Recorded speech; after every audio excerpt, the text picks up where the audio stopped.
Hello Aquarius, it's Christelle Martinette here with a reading for you for the month of October. I've got here moldavite, a very grounding stone, and crystal quartz, smoky crystal quartz, and a number of tarot decks around me I have to choose from to start your reading. Then I have this wonderful older VERA SIBILLA deck that is that I use sparingly. I'll use as a clarifier because I don't want to lose any cards there. What am I seeing for you, Aquarius? I see you way out there. You're way, way out there, alone. Even if you're surrounded by people, you are alone. You're carving out your space. You're carving out an area where you are trying to find what your weak points are, where your strengths are, why your weak points persist, and why they return, and why they re-emerge. And it is not a soul-searching period. That's not like I'm seeing it. I'm seeing it as more of an above board, in real life, three-dimension type of reasoning process. And in terms of those around you, I see them. I see you as keeping them at bay, keeping them out of this reasoning process. Even if every now and then you go and knock on their door, you go see what they're doing. You may even spy on them. You may be, you know, keeping an eye on them and maneuvering things so you can control them in some way. But all in all, you are standing aloof. Interesting. Let's see which tarot deck. I'm going to use the Alexander Egorov tarot, the gold edition. Beautiful tarot deck to begin the reading with you. Let's see what's in store for Aquarians for the month of October. I was going to say flush these cards. I shuffle these cards off camera, but I like to give them a go here before I spread them.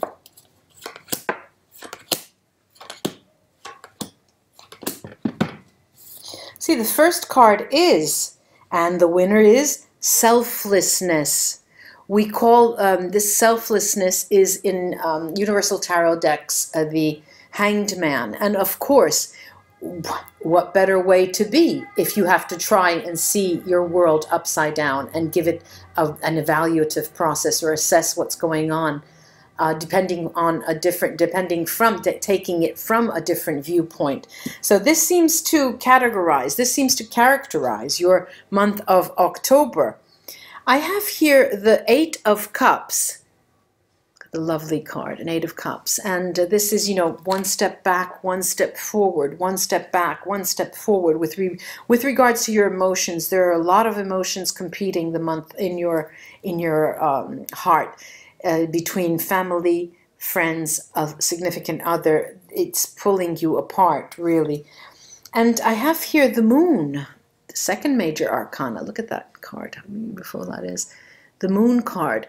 And these are things that take place, or, well, they do take place in the background, but you're not seeing them. There are things hidden from you.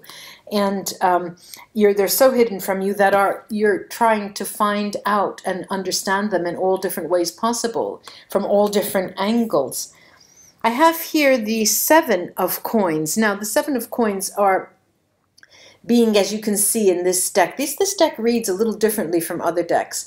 This is taken from afar, and what you are, you know, because it does, there are flowers there, but the emphasis is on a plane rather, that you're not on currently. And again, like the Eight of Cups, I'm seeing you go forward, going back, 2 steps forward, 2 steps back. This emotional pull within you that is causing a havoc in many respects the month of October. Four of Swords, the Four of Swords, hurry up and wait. The Four of Swords here is a moment of time where you yourself have taken, as I said in the beginning, you're taking a break and looking at things from afar and seeing how you figure in the nature of things. And you're there I don't want to use the word strategizing, but you are taking, for example, a chessboard in your mind, and you're saying, okay, this is Tom, this is Dick, this is Harry. Let me put Tom here and Harry here, and let me, this is my mom, this is my dad, and this is my brother. My brother is always having, so you try to analyze it from afar.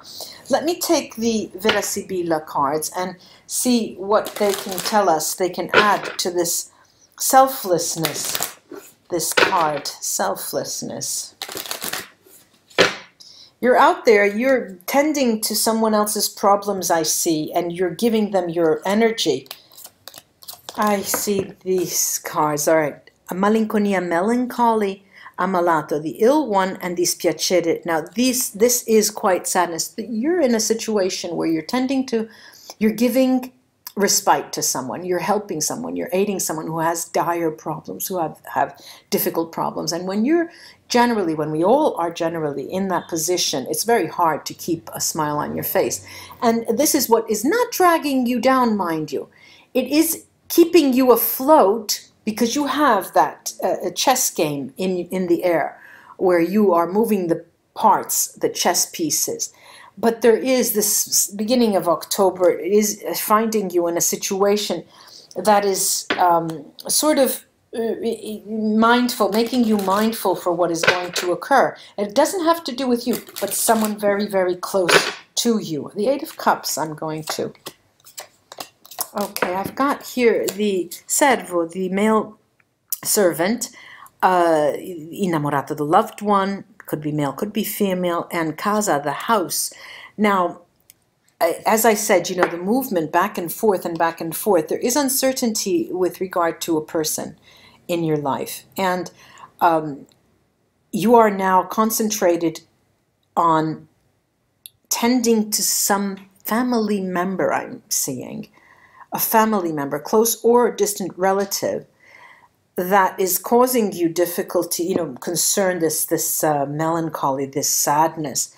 And at the same time, you have it's not so much in the background of or in the back burner, it's right on the front burner, but they have to take a second place, with regard to what is going on with the family situation.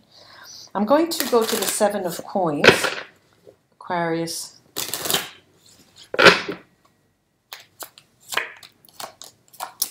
Seven of Coins, interesting. When you start looking above for answers, what happens? Child, bambino, amore, love, and allegria. That's where the answers lie. That's where you can, it's otherworldly planes where you play out your, not fantasies, play out the relations. This is on other timelines that you meet with these persons that are close to you, talking about your significant other, that you may have a little bit of uncertainty about, but you know and you feel that you are encountering them in another timeline. I'm going to take the runes and see what they have to add.